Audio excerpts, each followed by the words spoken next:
and took their 12-year-old daughter to the living room where she was violently raped. Wearing blue jeans, a tweed jacket and a balaclava. He entered the parents' bedroom, demanded money, and tied them up with copper wire. Described as a monster. I think that's probably accurate. He was very quietly spoken. He took off the garbage bags he had to hold the girl. Police are concerned the man could be capable of murder. They say it appears he had been watching the home and knew the teenagers were alone. He was wearing a knitted dark green balaclava with cream stitching. 13-year-old Karmein Chan had been babysitting her two sisters in their Templestowe home when the abductor struck. Welcome to the third episode of the Melbourne Marvel's Who is Mr. Cruel collaboration on the unsolved case of the abduction and murder of Karmein Chan. G'day, Jay. How are you today? Yeah, good, thanks, Eamon. How are you? Yeah, great, thanks, Jay. So just to provide the setting as where we're up to, so it's now Tuesday the 16th of April, almost 3 days since Karmein was abducted, and the strain is starting to show as the number of hours she's been gone for surpasses that of how long previous Mr. Cruel victim, Nicola Linus, was taken for, 50 hours. So we're going to now play the third ABC News report of the next police press conference on the afternoon of Tuesday, the 16th of April. It was undoubtedly the hardest decision Phyllis and John Chan have ever had to make. It's been 3 days since their oldest daughter Karmein was abducted at knife point from their Templestowe home. Under great emotional strain, they faced the media today to make this impassioned plea. Please bring my daughter Karmein back to home because all my family love her very much and the two sisters couldn't sleep and very upset. During the media conference, Mrs. Chan produced Karmein's favourite dress. The memories it evoked of her daughter eventually proved too much. Your favourite dress here, Karmein. Come back and dress it. Please, release my daughter. Adding to her family's distress, Karmein's medical condition. She's an asthmatic and has suffered from glandular fever. She requires periodic treatment, and it's feared the trauma of her ordeal may trigger her asthma. If Karmein really sick, just send her to a hospital, please. Graffiti sprayed on the Chan's family car on the night of Karmein's disappearance has raised speculation about a vendetta against the family, which owns 2 restaurants. That's a theory vehemently denied by Mr. Chan. I swear I do nothing wrong. And I've been here 15 years, always in business. I start 7 o'clock, 8 o'clock in the morning and finish at midnight. So I work hard. I know a good opportunity to Australia. Police say they still have no firm leads, and the state government has offered to post a $100,000 reward for information leading to Karmein's abductor, an offer the police commissioner says is inappropriate at this stage. All right, so we've just heard the ABC report from Tuesday, 16th of April, more than 48 hours after Karmein was abducted, and really heart-rending press conference that I think many people in Melbourne will still remember even to this day. So it's even hard to listen to right now, hearing John Chan and Phyllis Chan fronting the media. So Phyllis Chan was holding her daughter's favourite top there, calling on Karmein to come back and wear it, possibly attempting to appeal to the abductor's sense of compassion again. Phyllis mentioned Karmein's medical condition, and the journalists alluded to the fact that they were worried that it could trigger an asthma attack, the stress of the situation. They also talked about John Chan's business interests, and John Chan talked about how he's been a really hard worker in Australia for 15 years and working really long hours. But that suggestion that the graffiti alluding to payback might allude to some business vendetta against the Chans. And finally, they talked about a reward, the government having offered a reward for the release of Karmein, or the information leading to the identification of the abductor.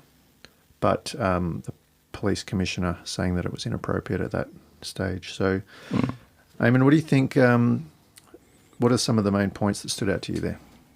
Yeah, so I think what's clear is that by this day, the Tuesday, after the abduction on the Saturday, the detectives working on the case are getting increasingly desperate because, you know, now the period for which she's been gone has gone past the 50 hours that Nicola Linus had been taken for.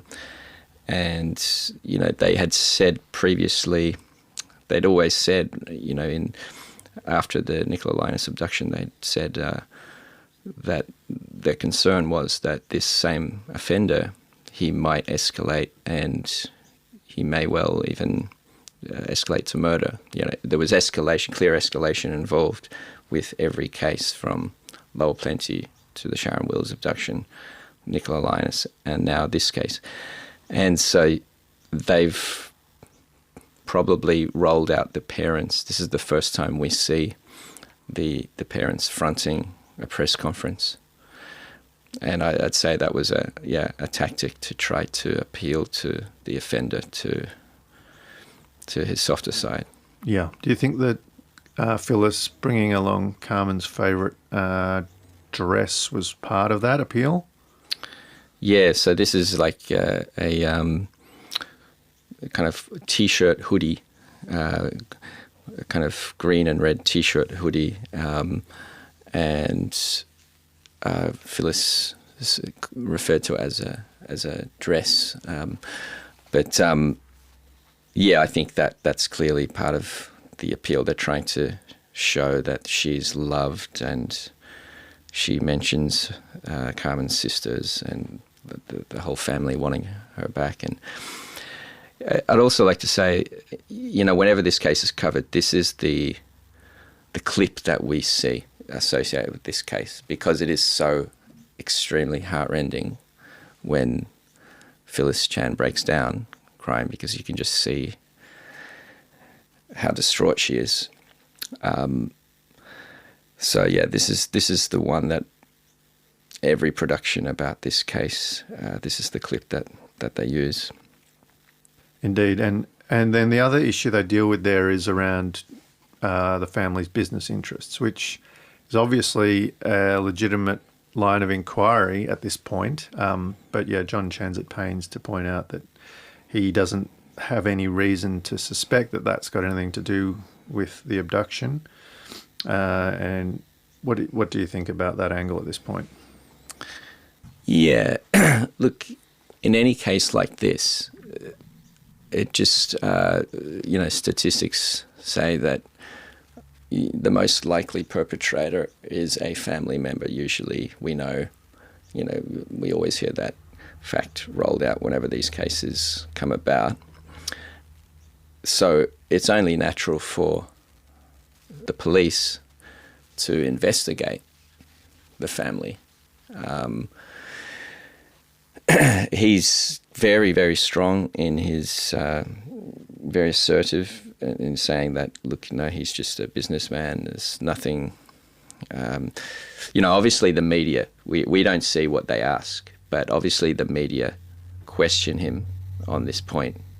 And he states very clearly, look, you know, I'm a very hardworking businessman. I've got nothing to do with this case. As I mentioned in the last episode, it was probably a little bit premature for the police to declare after 2 days that he definitely, or the family definitely were not involved. You wouldn't see that now. I think police would simply reply to any such media questions, saying that they are not going to comment on the ongoing investigation. But certainly there's absolutely nothing at this point that points to the family as being involved.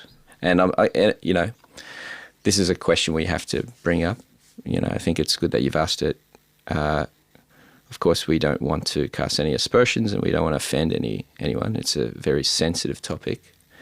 But it's something that in any of these cases we have to ask.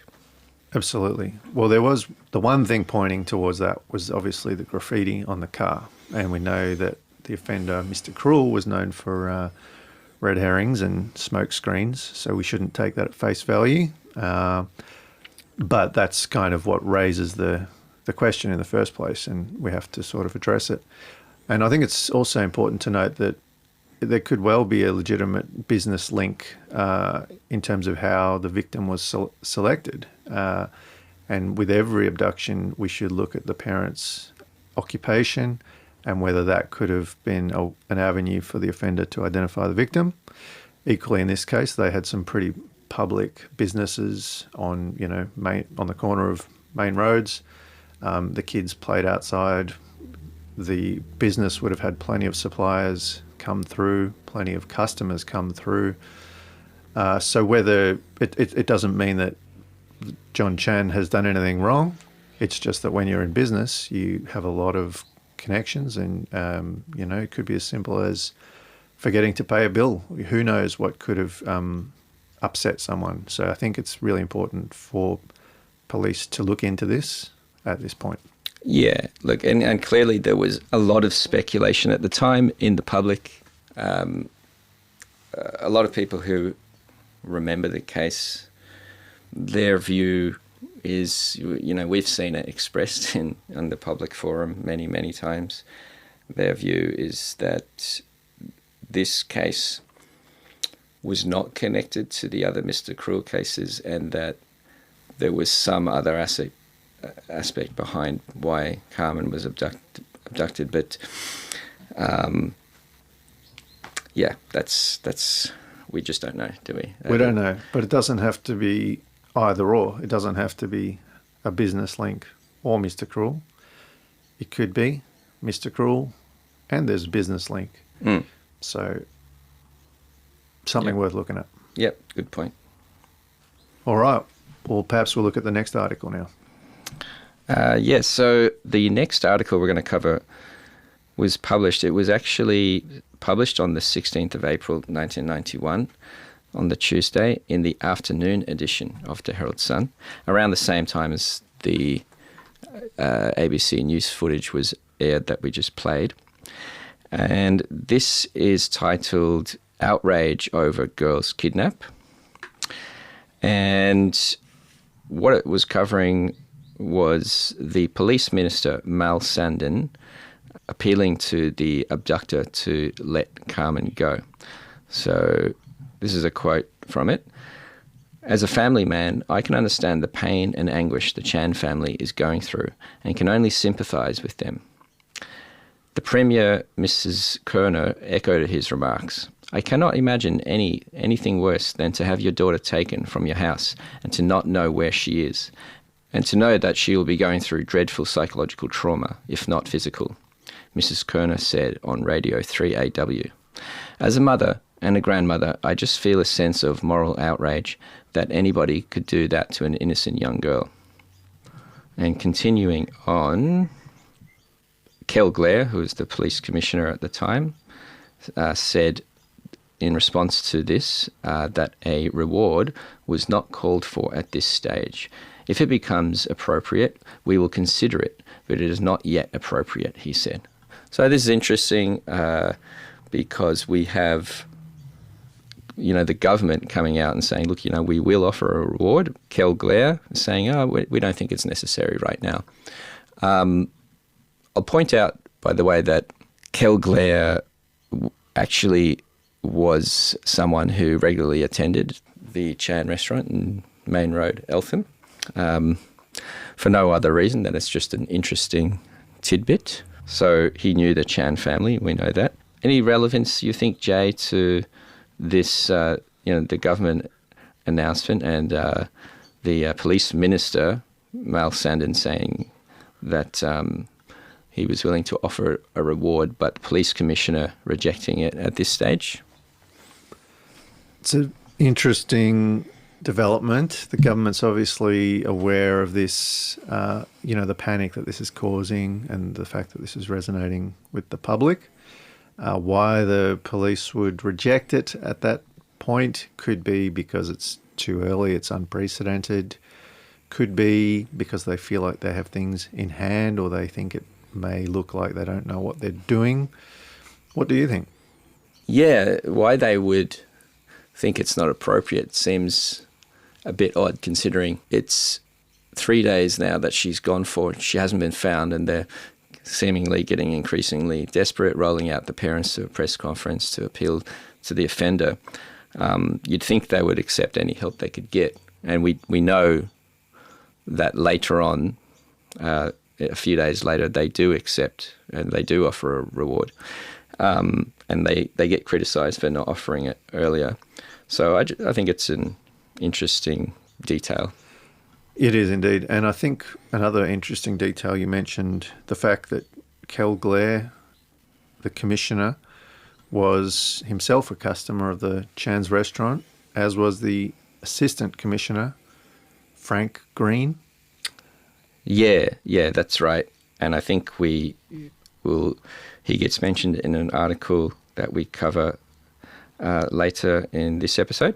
Okay. But already we can see that the police, they may feel personally invested in this case because they personally know the Chan family. Yeah, and these are the highest echelons of the police. You're talking about the commissioner and assistant commissioner. So very high up members of the Victoria Police Force. And that's going to have an impact on the way the investigation unfolds. So it's interesting to think about how that might have impacted on the investigation. Yeah, especially with the police coming out after 2 days and saying that Mr. Chan, I think they said he was squeaky clean and he wasn't involved so early on. Of course, we're not casting aspersions onto any of these members of the Victoria Police Force at all. We just think, this is what happened, and we have to report all of the facts as part of our investigation. Okay, we'll move on to the next article. So the next article is on Wednesday, the 17th of April, and it is in The Age, an article by Bruce Tobin talking about the press conference that we just spoke about earlier. The article talks about the fact that the parents of Karmein Chan are thinking about sending their 2 younger daughters overseas to shield them from the trauma following the abduction and the emotional plea that they've made for Karmein's release. They again deal with the fact that Karmein was asthmatic and needed medical treatment. So this is a really strong point that's coming through at this stage, and that the fact that Karmein requires regular blood tests as well due to her glandular fever. It reports Mrs. Chan as saying if Karmein is sick, send her to a hospital. So this is a real fear that they had, that Karmein may get sick because of the trauma of all this. You think it was a real fear, or you think it was more of a tactic? Initially, I probably thought it was a tactic to appeal to the abductor, but it could well be genuine. They're talking about Karmein was released in a lightweight nightie without her puffer, and thinking about, marching her 300 metres down the road amidst all the fear. I think it could be a fear that Mrs. Chan genuinely had, and maybe the police are also seeing it as an opportunity to appeal to the abductor at the same time. Yeah, good point. I think for her it would be a genuine fear. Yep. And so, John Chan, the rationale for thinking about sending his 2 younger daughters out of the country was just to get this settled and then hoping that he could bring them back. We don't believe that eventuated, but that's what they were thinking at this stage. It talks about how the 2 younger daughters are unable to sleep because they're so upset about the abduction, and you really get a sense that this is impacting the entire family. Mrs. Chan says that Karmein reads a story to her sisters every night, which is a really upsetting detail to think about how responsible she was and what an important role she played in her sisters' lives as well. It also talks about the green sweatshirt that Mrs. Chan held close to her side throughout the press conference. And a final heart-rending quote from Mrs. Chan. All the family love her. Karmein, your sisters need you. Don't spoil my family. Take my daughter home safe. And mentions that the Chan family themselves were unable to sleep or eat. But yeah, truly devastating to that line around "don't spoil my family."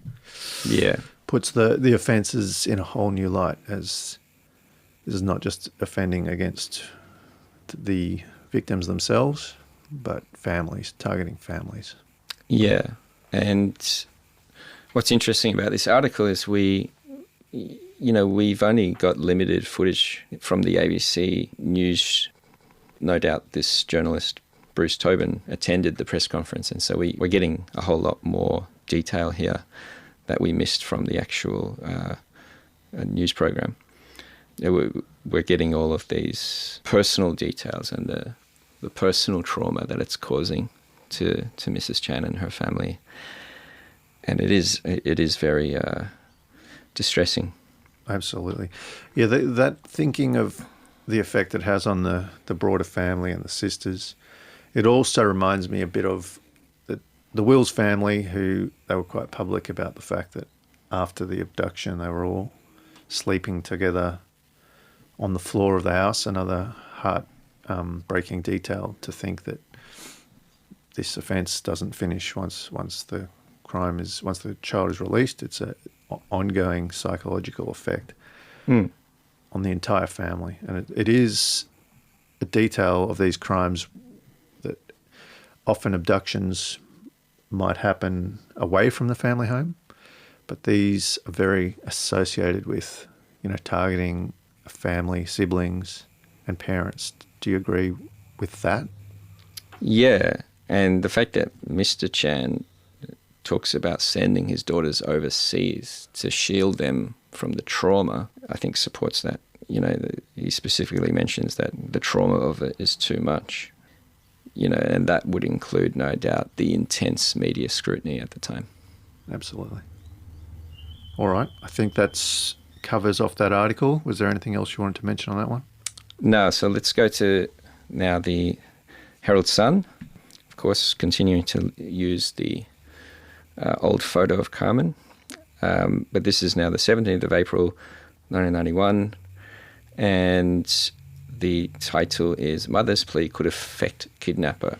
This is 4 pages of coverage, so it's the coverage now in the Herald Sun is extremely intense. So it's by Greg Tom and Michelle Coffey.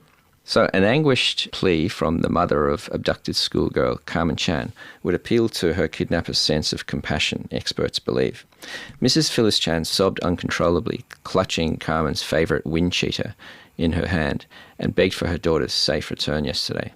Forensic psychologist Tim Watson-Monroe said last night the abductor could not help but be moved by the emotional torment displayed by Mrs. Chan.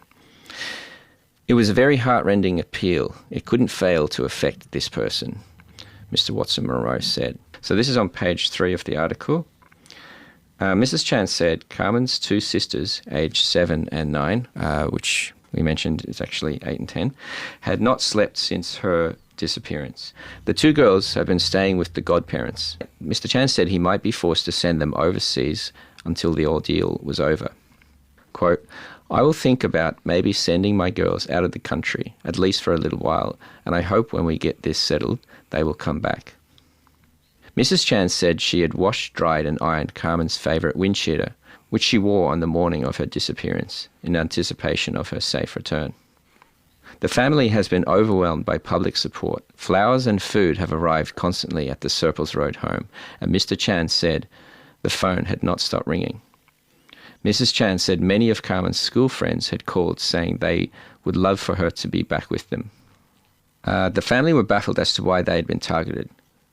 "I am in business, but I don't know anyone who would want to do this. I always help out my friends," Mr. Chan said. Mr. Watson-Monroe said if the man had followed his previous patterns, he would release Karmein unharmed. He said he hoped the family's plea would encourage him to act sensibly.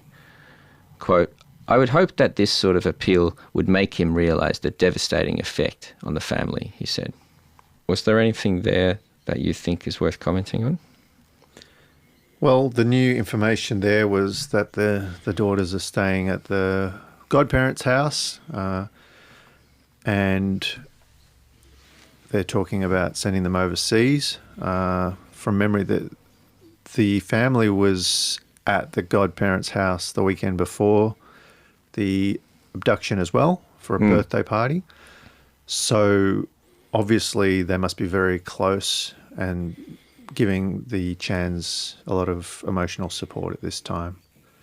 Yeah, so we believe that the family in question here, later on, footage emerges from a birthday party of the son of this couple who are friends with John and Phyllis Chan. The couple, an Australian man and his Chinese-born wife. They've got two very young children at the time, I think, no older than toddler age.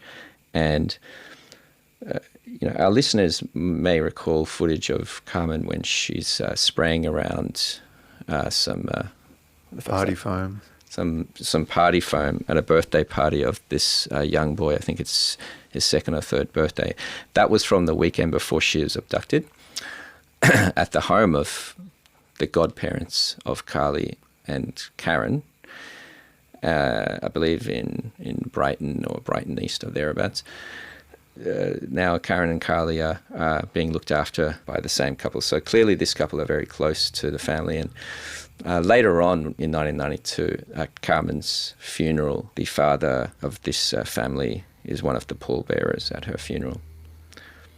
Yeah, and he does appear in the media in the days after the abduction, acting as kind of a spokesman for the family at certain points. I guess the fact that he's a native English speaker and Australian born. So this family was obviously really close to the Chans and supporting them through this moment. It's often goes unmentioned that the Chan family had a dog, and it was obviously a small one, but didn't feature at all in the events in the timeline of the abduction, which is quite odd, really. Yeah, Mimi, we hear about later. Karen and Carly write letters that are published in the media, and they mentioned the family dog Mimi being sad and missing Karmein, or words to that effect. We don't actually know, do we, whether Mimi was actually present in the house on the night? You'd assume so. You can't imagine that. I guess we just don't know. We can't comment on that. But this is an interesting point to sort of learn a bit more about the friends of the family. Yeah, I guess we'll hear more about this fellow who we're not naming right now, but his name will come up in future episodes. Yeah, the other detail in that article, they provide a bit more context around the green wind cheater or dress, whatever you want to call it, that Karmein was wearing it on the day of her disappearance.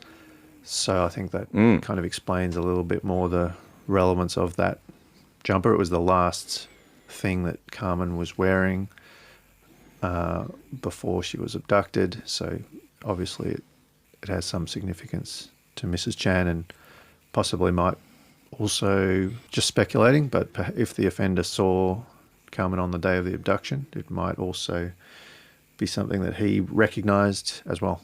Interesting point. I'd probably just say, just further to that on the wind cheater, it really gives you an insight into perhaps a bit more of the personality of Karmein and her. She's 13 years old, right? So she's, a child sort of on the verge of, she's just newly a teenager and becoming an adult, I guess you'd say. But I mean, that item of clothing is very childlike. It's a child's clothing, really. So, yeah. Okay. Yeah, the other part of that article that's interesting is Tim Watson-Munro, who's the media's go-to reference, and he's talking about how the emotional appeal of that press conference couldn't fail to get through to the offender. And he's kind of hopeful that it would have a positive effect on the offender. I think it's also worth thinking about whether it could have had a negative effect on the offender equally. That doesn't sort of get mentioned, but perhaps that's the unspoken thing there, that a really heightened emotional appeal like that certainly would have had some effect on him. And page 5 of the same article, Somber Mood at Ming's by Mike Edmonds. For Frank Green and his wife Norma, last night was meant to be a celebration. The police force's Assistant Commissioner, Traffic, and his wife were celebrating their 36th wedding anniversary, and they'd booked a table at a favourite restaurant. It was a restaurant where they had always enjoyed themselves. It contained many happy memories, but there was little laughter at Ming's restaurant in Main Street, Eltham. The mood was subdued. There was sadness in the air, and even a sense of mourning for the well-liked friendly couple who owned the restaurant and normally spend the evening chatting with diners and supervising staff. They weren't there last night. Phyllis and John Chan had other things on their minds. Their daughter had been abducted at knife point last Saturday night from their Templestowe home, and their lives had been overturned by tragedy. Phyllis Chan, who told the Herald Sun early this week she would swap herself for her daughter, is regarded by Ming's regulars as the life of the party. Many of the diners last night had seen Mrs. Chan on the evening television news. She had sobbed uncontrollably, clutching Carmen's favourite wind cheater in her hand as she begged for her daughter's abductor to return her safely. It was impossible to watch Mr. and Mrs. Chan's heart-rending appeal and remain unmoved. And so at Ming's, people ate quietly and talked in hushed tones. Quote, "It is a dreadful thing for me as a policeman, and especially as a long-time customer who has enjoyed the company of John and Phyllis in their restaurant," Mr. Green said. The restaurant staff tried to put on a brave face, but one admitted, quote, "It is very hard to be cheerful and help people enjoy themselves when this is happening." Among patrons, the abduction and continued absence of Karmein was the major talking point. Even at the takeaway counter tucked in a corner of the restaurant, customers were concerned about the tragedy which has struck the family. A Melbourne wine industry consultant described Mrs. Chan as the driving force behind the restaurant. "She was always so bubbly and vital, full of life, full of energy," he said. "She made you welcome and made you want to come back. It's an absolute tragedy that such a family is being put through such torment." Last night there was an average Tuesday night crowd at Ming's. Mr. Green and his wife were presented with a deep-fried Chinese-style ice cream topped by a glittering sparkler. Nothing is sparkling at the moment in the lives of John and Phyllis Chan as they await news of their daughter. So, Jay, we mentioned Kelglare living in Eltham and being connected to the Chan family, and here we have the Assistant Commissioner, Frank Green. It's his 36th wedding anniversary at the restaurant. So, yeah, I think it is very important to describe this closeness, this proximity between high-ranking members of the police force and the Chan family. The police, we know, were customers of the Chans. It also talks about a wine industry consultant, and that just gives you a sense of the suppliers that would have had connections to the restaurant.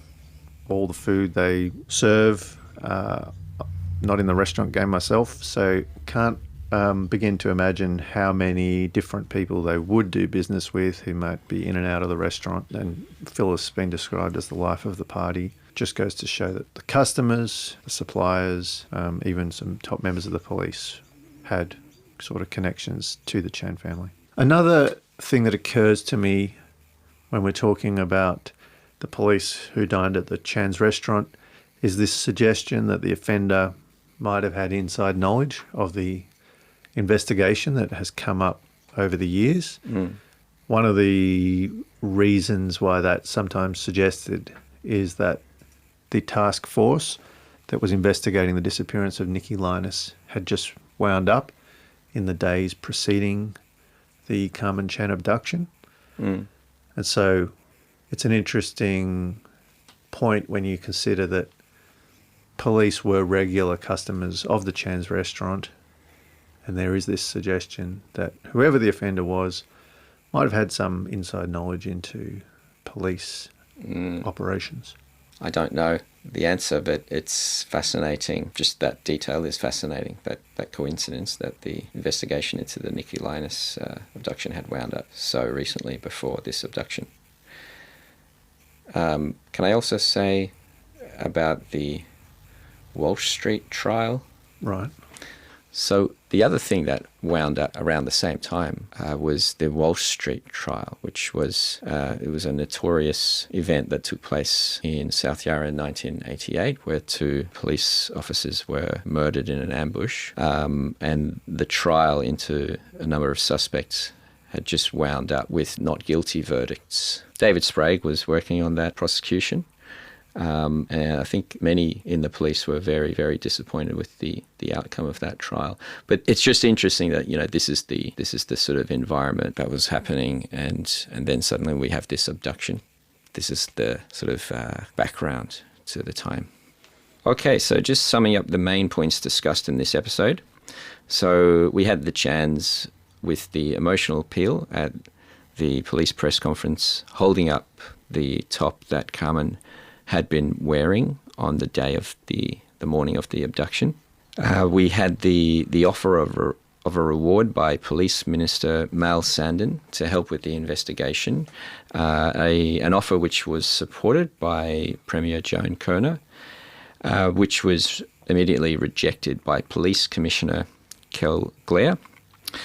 And this leads into the point we made about the fact that 2 senior police were actually customers, regular customers at the restaurant, at the Chan restaurant in Eltham, those being the aforesaid Kel Blair and also Assistant Commissioner Frank Green. And we also talked about John Chan being directly questioned by the media regarding a possible business vendetta motive, but he strongly denying this association. So I think we'll wrap it up there. We'd like to say thank you to all of our listeners. If you have any questions for either Jay or myself, focusing specifically on what we've been covering, definitely send us a message to either my email, melbinmarvels@gmail.com, or you can contact Who Is Mr. Cruel at the whoismrcruel.com website. Thank you for the chat today. Look forward to the next episode. They took their 12-year-old daughter to the living room where she was violently raped, wearing blue jeans, a tweed jacket and a balaclava. He entered the parents' bedroom, demanded money, and tied them up with copper wire. Described as a monster, I think that's probably an actor. He was very quietly spoken. He took off the garbage bags he had with the girl. Police are concerned the man could be capable of murder. They say it appears he had been watching the home and knew the teenagers were alone. He was wearing a knitted dark green balaclava with cream stitching. 13-year-old Karmein Chan had been babysitting her 2 sisters in their Templestowe home when the abductor struck.